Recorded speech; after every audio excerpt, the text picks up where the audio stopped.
Hello, namaste. Hope you all are doing good. Hi, guys. This is to pass a small information. Let me speak in Telugu. Hi guys, అందరు బాగున్నారా? Actually మనకు వచ్చేది 80% of the cases వచ్చేసి వాత వ్యాధి అండి. Like spine pain అవ్వచ్చు, sciatica, cervical spondylitis, knee joint pains, ఇట్లాంటి కేసెస్ ఎక్కువ వస్తూ ఉంటాయి. సో ఇందులో మేము ఏం చేస్తామంటే ఫస్ట్ రిపేర్ చేస్తాం, తర్వాత రీబిల్డ్ చేస్తాం, తర్వాత మెయింటైన్ చేయాలి. మెయింటైన్ చేసేది ఈ 2 స్టెప్స్ వచ్చేసి మేమే చేస్తాం.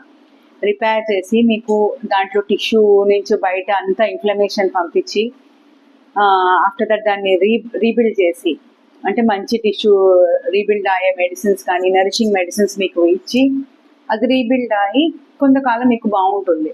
తర్వాత మెయింటెనెన్స్ ఇస్ వెరీ ఇంపార్టెంట్ అండి. మనకు వచ్చే 80% కేసెస్లో only 20% of people are coming back for maintenance.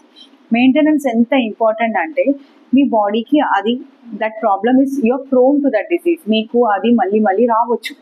కాబట్టి మీరు మెయింటైన్ చేయడం, అది కూడా ఒక 40+ ఏజెస్లో డీజనరేటివ్ చేంజెస్ ఉంటుంది బాడీలో కంపల్సరీ. మీరు చేసే వర్క్ కావచ్చు, మీరు తినే ఆహారం అవ్వచ్చు, మీ ట్రావెల్స్ అవ్వచ్చు, ఇవన్నీ కూడా వాట్ హ్యాపన్స్ ఇస్ ఇవన్నీ దెబ్బతింటాయి మళ్ళీ. సో మీరు ట్రీట్మెంట్ ఒకసారి చేయించుకున్నాను బాగున్నాను అనుకోకుండా మెయింటైన్ చేయండి.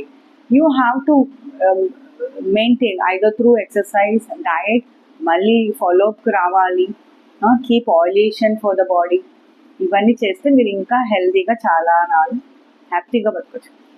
Thank you. I hope this information goes to all. Thank you. నమస్తే.